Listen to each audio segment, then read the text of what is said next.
Okay, back now, chapter 6.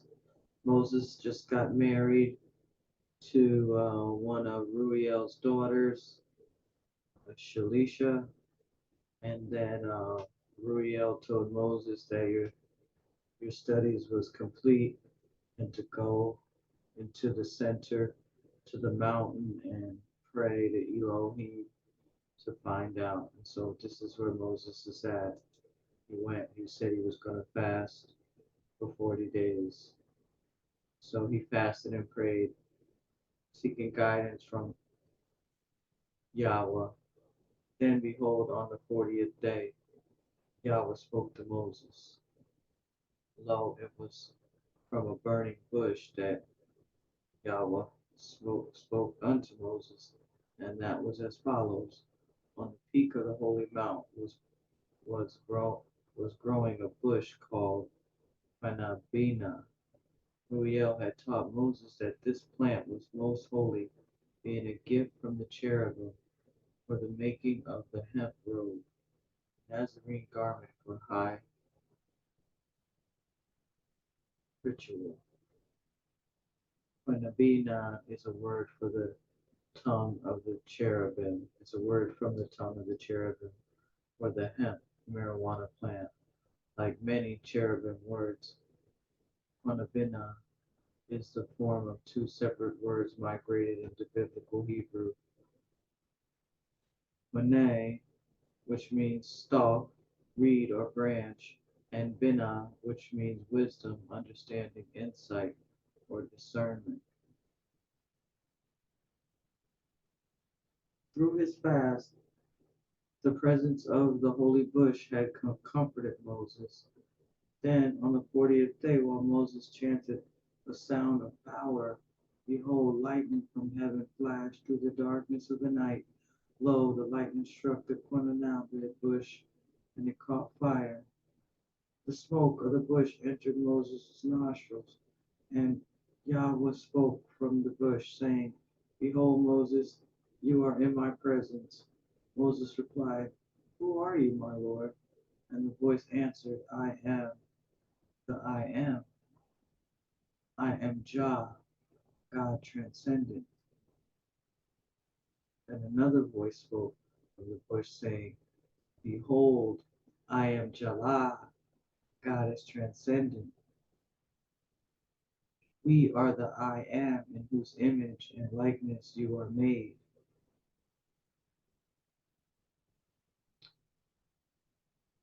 Then the two voices in beautiful harmony sang a song unto Moses. And the words of the song were, Receive now the Mahezeh Gedolah.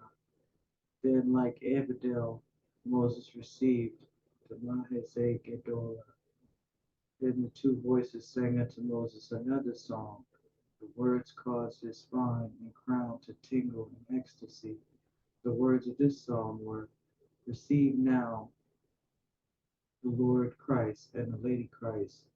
And those words were sung in heavenly tongue. Yet Moses perceived the meaning, and the harmony of the voices of the two that sang was so beautiful that tears of joy streamed down Moses' cheeks.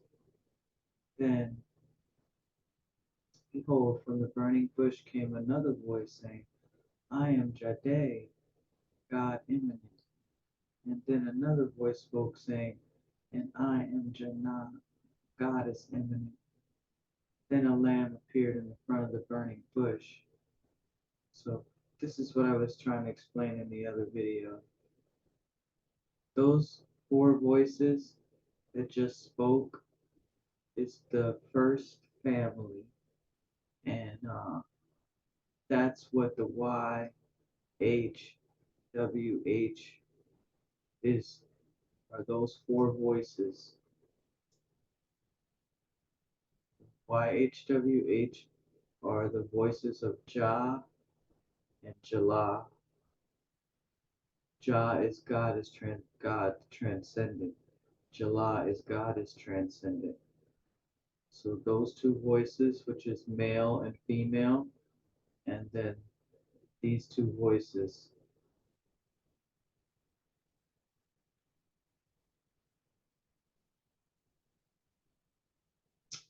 go. Then, oh, right here, another voice saying, I am Jahdai. That's the masculine God immanent. He's here inside the mother ovum with us. But he's just an emanation of the first Jah. It's Jah on the inside with us here, and then her Janah, she was an emanation of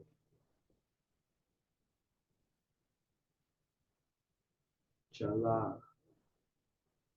And this Jah and Jalah are on the outside because it was their first embrace that created everything and all the beings and that everything will ever exist. Like, you got to go to the beginning, the Genesis one that I did on here.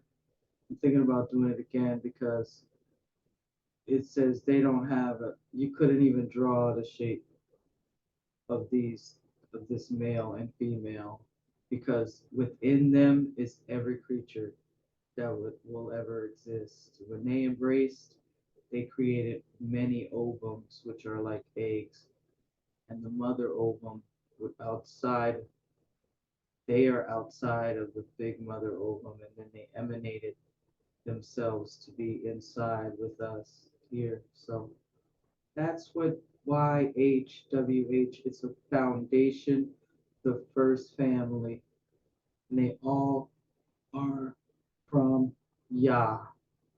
He he he was alone. He was first Yah, YAH, and then he wanted to create, so he made the first family, and it was male and female, so that they could create.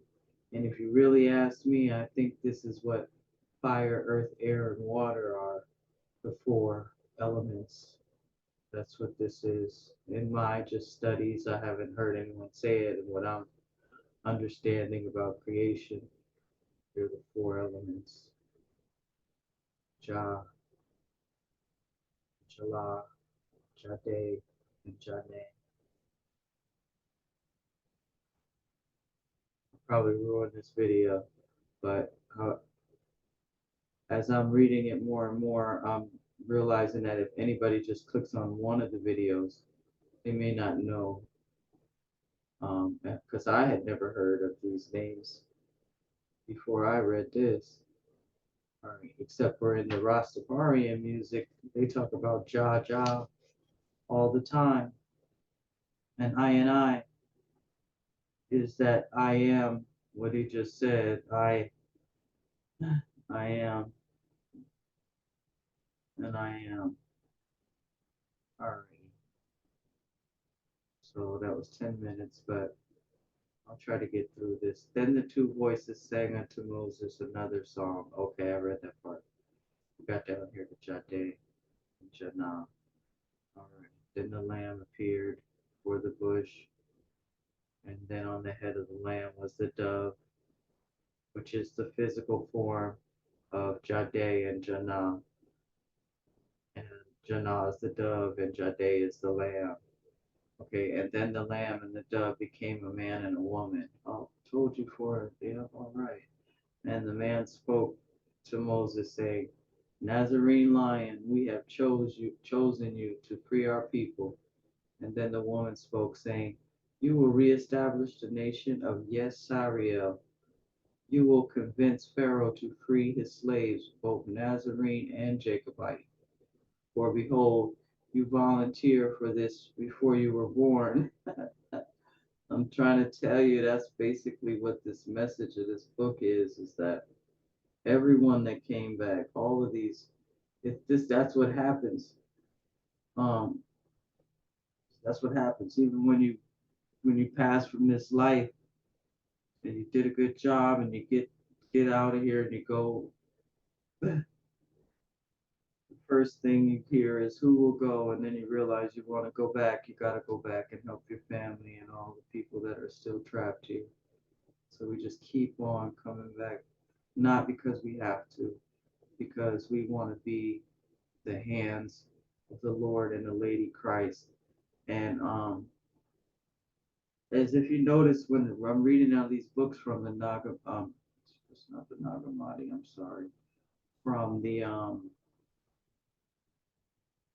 Nazarene Bible, the Holy Megillah, that every time it talks about, uh, so when you say this name, you are saying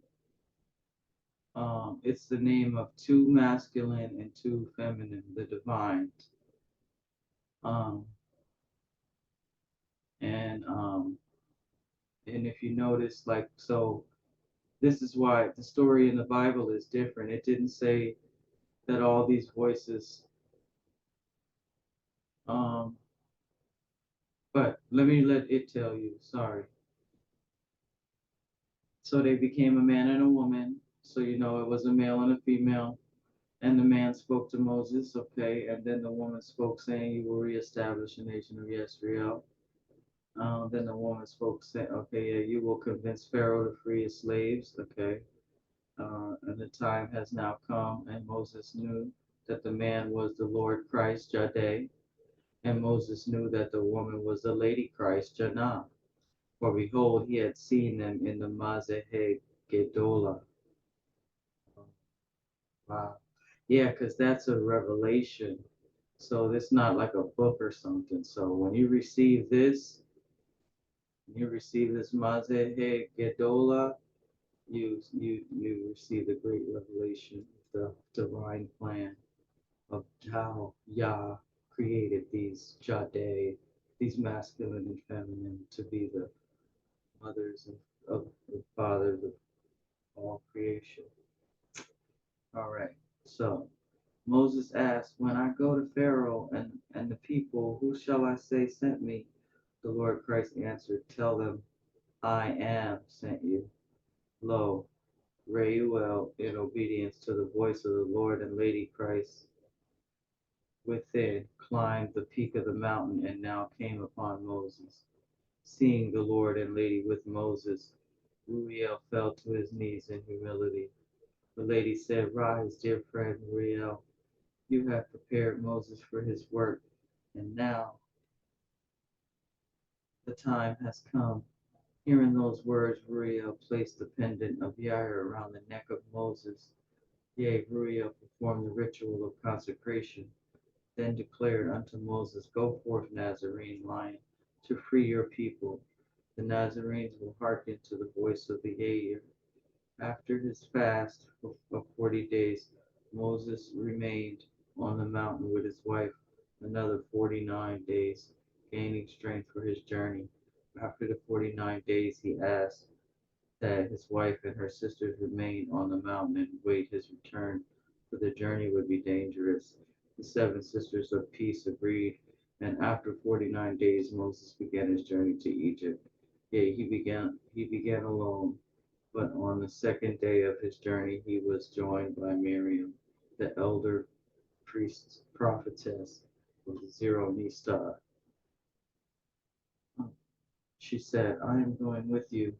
Moses replied, "But you are very old, and this is a dangerous journey." The woman replied, "I have seen in a vision that you will need my help before this mission is complete." Seeing that Moses was about to protest, Miriam added, "And I have also seen in a vision that you will lose this argument." So this is where Moses returns to Egypt. Moses had been away from Egypt for 7 years, and when he returned, Pharaoh was angry, for lo, Pharaoh had not given his blessing to Moses' request to retreat into nature for a time of prayer and fasting. He never imagined the time would be 7 years. Therefore, Pharaoh had Moses and Miriam locked up in a room in the palace while he decided what to do with them. Behold, as he entered Egypt, Moses had perceived something was wrong, for wherever he looked, Moses saw the corpses of dead men and beasts. Yea, dead bodies of young and old, male and female, dotted the countryside, and the rotting corpses stank and were covered with insects, and many of the living men and animals appeared sickly. Moses knew that some sort of plague had stricken the land, but Pharaoh ignored his questions and ordered that him and Mary be locked up in a room. After a few days, Moses received visitors. Yea, his mother Jochebed and his father Amram entered his room. Moses told them all that he had experienced during the 7 years of his absence.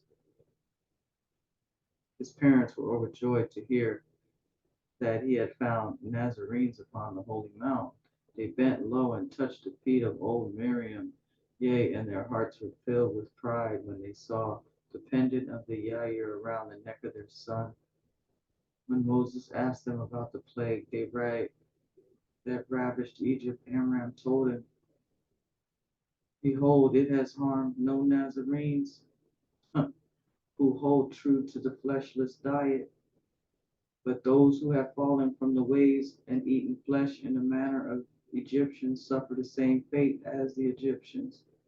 Lo, it was the meat herds that first became sick, then it spread to those who ate from those herds. Moses said, have you told this to Pharaoh? Amram replied, only recently have I become confident in my observations. I have asked to speak with Pharaoh, but to no avail. His advisors say he is too busy to speak with me. Now, due to the influence of Moses' mother, Jochebed, and the Pharaoh's daughter, Aisha, had long ago ceased eating meat. And through the advice of Aisha, Pharaoh had ceased eating meat 7 years before the plague began. For lo, he had been very ill with pain in his joints and had found great relief from his misery by following the advice of Aisha. Wherefore all those who ate at the table of Pharaoh now abstained from eating of meat in respect to Pharaoh. The day after the visit of his parents, Moses was visited by the Pharaoh. He said to Moses, forgive my harsh treatment of you, O friend, but I have been under a great deal of stress. Then Pharaoh told Moses of the plague that had stricken the land, and he spoke. As he spoke, Pharaoh wept, for many thousand had died and more fell sick every day. The economy was ruined. Once productive farms were now fields of weeds. People were afraid, believing the plague to be a curse from one of the gods, and he, their Pharaoh, could do nothing. Moses told Pharaoh why he had been gone for 7 years, and revealed the identities of his birth parents. Then he told him, I know the source of this plague, and I know what must be done to prevent it from spreading further. And then he explained to Pharaoh the observations of his father Amram. Amram had observed that the plague first struck the meat herds, and he observed that not one single Nazarene who abstained from eating flesh had become sick with the plague. Then Moses advised Pharaoh to order an edict warning to the people to abstain from the diseased meat. Pharaoh replied, because I make no distinction between Nazarene Jew and what you call Jacobite Jew, I had not noticed the absence of sickness amongst the Nazarenes. First, I will order an investigation of Amram's observances. If it is true that none of the Nazarenes who abstain from eating meat have the plague, then I will issue the decree. For lo, it is true that the plague first struck the meat herds. And it is true that neither myself nor my daughter nor any of those who eat at our table have fallen to the plague. And we eat no flesh at the advice of my daughter, for she cured the pain in my joints. After Pharaoh had investigated, he called Moses to him. Pharaoh said, it is as Amram observed. No Nazarenes have the plague. Wherefore I have issued the edict that you advise. Truly, Moses, I am in your debt. For lo, it was your aunt who taught my daughter to abstain from flesh, and if your father, and it was your father who solved the riddle of the plague, and if and it was you who told me of Amram's observation. Wherefore, if not for your family, my family likely would have been stricken by the plague, and so I am in your debt. Behold, you may ask anything of me. And Moses, this is a very different conversation between Moses and Pharaoh, ain't it? All right. Moses replied, I ask this, let my people go. Release all of the enslaved Jews, Nazarene and Jacobite alike, for this is not only my will, but the will of my father and mother in heaven.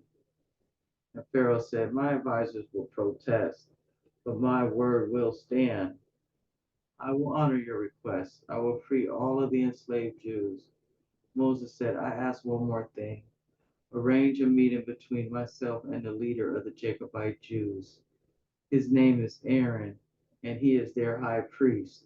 For lo, the exodus of the Jews from Egypt should be orderly and well planned. Did y'all hear that? Aaron was the name of their high priest of the Jacobite Jews. And where we at? We're 21 minutes. Okay, we could get this in. Chapter 8, Moses leads the Exodus. Behold, Aaron, the high priest of the Jacobite Jews, had lost many thousands of his people to the plague. Again and again he had ordered his people to perform animal sacrifice rituals to protect them from the plague. Again and again those rituals had failed to protect the people. Most recently he had commanded the Jacobite Jews to sacrifice an animal and smear the blood above the door to ward off the plague. Oh, this might be about the Passover. Yeah, okay. I got one of my viewers asked a question about this. He said, did they, I don't know who he meant because it was a commentary I did from the back of the book, and it was talking about the Nazarenes, the Ebonites, and the Jewish and the Aaronites or something like that. But how the Nazarenes, they didn't eat meat. And he asked me, did they have a vegan Passover? So now that I'm reading this, I don't even think the Nazarenes celebrated no Passover. This is the Passover, what it's talking about. Most recently, he had commanded, this is Aaron. First, he was telling them to commit animal sacrifice. And then most recently, he had commanded the Jacobite Jews to sacrifice an animal and smear the blood above their door to ward off the plague. Wherefore, when Moses told Aaron of his arrangements with Pharaoh to free all the Jews, both Nazarene and Jacobite, Aaron declared, finally, Yahweh has accepted our sacrifices. Yea, he was pleased by the blood above our doors, wherefore he has now freed us. Moses replied, Yahweh is not pleased by your bloody sacrifices, nor is Yahweh pleased by your burnt offerings. Neither is Yahweh pleased by the blood you smear above your door.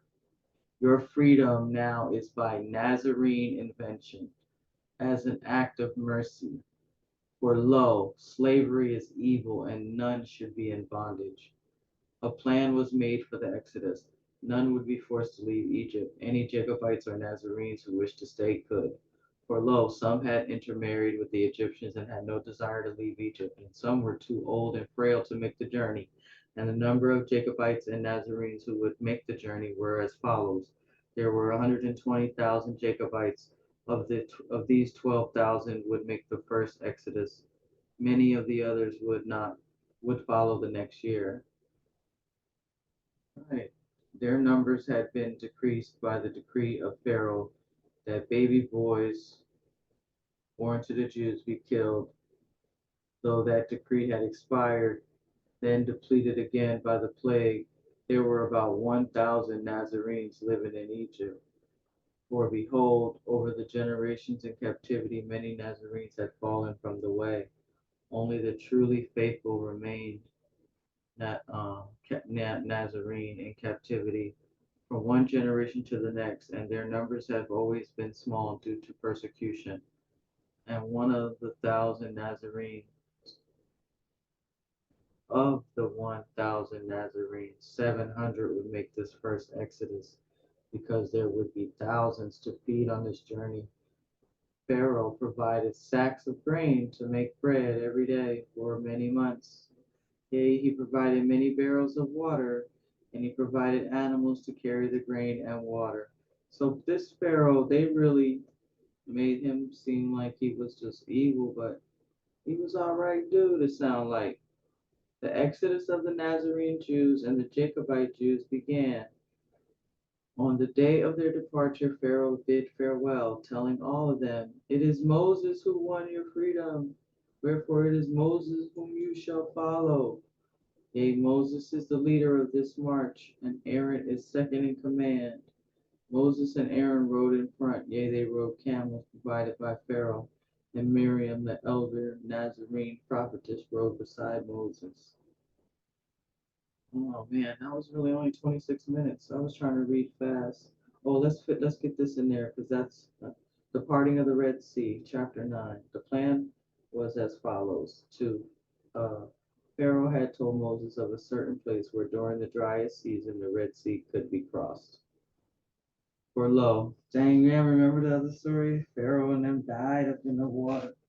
Yo, that whole Bible, the King James Version is just death after death after death after death after death.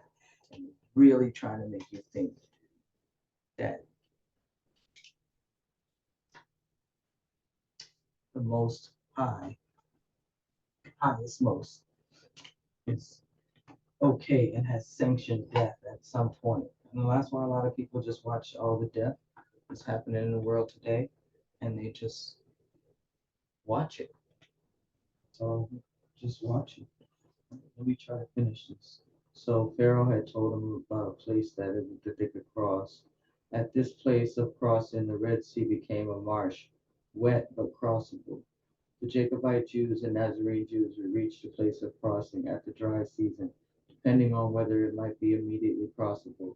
But if not yet crossable, they camped beside the Red Sea for a few weeks until dry enough to cross at the marsh. Then Moses and the Nazarene would cross with the Jacobites and find a place for the Jacobites to settle. Then Moses and the Nazarenes would return to Kush. And this plan was due to the decision of Aaron that he desired not to return to Kush, but to seek a new land beyond the Red Sea. Behold, when the Nazarenes and Jacobites of the Exodus arrived at the place of crossing, it was not very yet dry enough to cross, for lo, they had been late rains that year, wherefore they made camp to wait a few weeks. Yea, in a few weeks they would cross the marsh. They had plenty of grain for bread and enough water. And Miriam showed the people how to make the grain the grain go further by sprouting it, then making bread with what was baked in the sun, after the manner of the Nazarenes of Cush. The people liked this bread and called it manna from heaven, for it was sweet on account of the sprouting. For lo, when grain is sprouted, it becomes sweet like honey. And this manna fed the people, for behold, even the Jacobites abstained from eating meat for fear of the plague. Now, the Amalekites, oh, anybody been watching my channel, y'all remember them from the story at the beginning. Were aware that Egypt was suffering from the plague, and so the Amalekites sent spies into Egypt to discover how weak Egypt might become. For lo, the Amalekites were too small in numbers to make war on Egypt. They might raid villages in the Egyptian countryside if they deemed that they were unguarded, but the Amalekite spies discovered an easier target. They learned of the Jewish exodus from Egypt and that it was not guarded by soldiers. They knew that there would be little wealth to take from the Jews, but they desired the grain and animals, and most especially they desired to steal the young women of the Jews, Jacobites and Nazarene alike, for they would use them and then sell them as slaves. Wherefore, while the Nazarenes and Jacobites camped at the Red Sea, the Amalekites began to prepare to attack. But behold, Moses had scouts posted on a hill surrounding the encampment, and the scouts reported the massing of the Amalekite army. Moses says some Jacobites carry weapons, but not are all trained soldiers, and the Nazarenes carry no weapons. We cannot defeat the Amalekites. Then Miriam, the elder priestess, spoke, saying, Behold, Moses, this is the time I told of you, time that you would need my service. Yet this is the time of which my vision foretold, which vision was why I was accompanied, why I accompanied you from Kush. You must trust me and do as I say. For lo, we act swiftly to save the people. We must act swiftly to save the people. Moses replied, I trust you, Nebiah. Miriam said, have the people made ready to cross the Red Sea? Moses replied, the crossing is not yet dry enough. Miriam answered, trust me. Nebiah, I want to see what Nebiah, the Hebrew word Nebiah means prophetess. Related words are Nab, prophet, Nebuah, prophecy, words of the prophet. Okay, because she had prophesied to him before that he was going to need her, so he called her prophetess. I trust you, prophetess. Okay. Miriam said, trust me. Moses gave the order that the people made ready to cross the sea. Then Miriam said to Moses, come with me to the place of crossing. We will make it ready for the people. Miriam and Moses stood at the place of crossing. Miriam said to Moses, dance with me. Miriam began to dance, and Moses followed her movements. As she danced, she told Moses, chant with me. Miriam still danced and began to chant certain Nazarene words of power, and Moses chanted with her. Then Miriam called on the angel of the air to part the waters, and lo, great winds came and parted the waters. Then Miriam called upon the angel of the sun to dry the seabed where the water had parted, and lo, golden beams of sunlight dried the seabed. Then Miriam said to Moses, tell the people to cross. Moses told the people to cross. They crossed. As the last of the people crossed, the Amalekites appeared in the distance and began their charge. They too, it seemed, would cross where the sea had parted. Yea, and they would attack the people. But lo, Miriam was not through. The prophetess called on the angel of soil to make the seabed a deep mud. And lo, the seabed became waist deep mud. Then she called upon the angel of water to close the parting of the sea. And lo, great waves came and closed the parting. And when the Amalekites reached the shore, they stopped, afraid to enter. The general ordered some to enter the sea to try to cross, but those who tried sank to their waist in mud and were stuck. Yeah, they had to be pulled from the mud with ropes. Lo, the Amalekites could not cross. All right, so the next part is pretty good. It's about the Jacobites or whatever. I don't know, but I'm not going to go into it because we're already at 34 minutes and I did a lot of talking in this one. But I wanted you guys to see the difference in the story. Even the end of the story and the parting of the sea. Nobody died. Nobody died. Like in the Bible, I can't remember how many chariots and Pharaoh and all of them were killed in the water in the sea when it closed up. But not here. They sank to their waist in mud and were stuck. And yea, they had to be pulled from the mud with ropes. So they were still alive, holding on to the ropes, getting pulled out. And that's what this book is telling us in every story, the real characteristics of the Most High and what He desires and what is natural law. Like in a world of creation, natural law would only mean to create. You can't take, you have to make. It's like that's the way of natural is not to take, it's to make. But all right, I'm gonna close this one out. I want to finish it, but I don't want to make no long video because it'll never get watched at the end. And let's see. Then the Jacob race against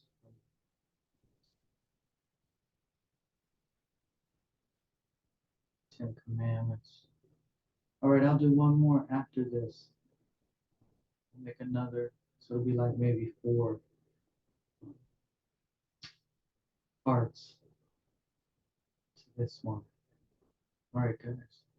Thanks for watching. Stay tuned.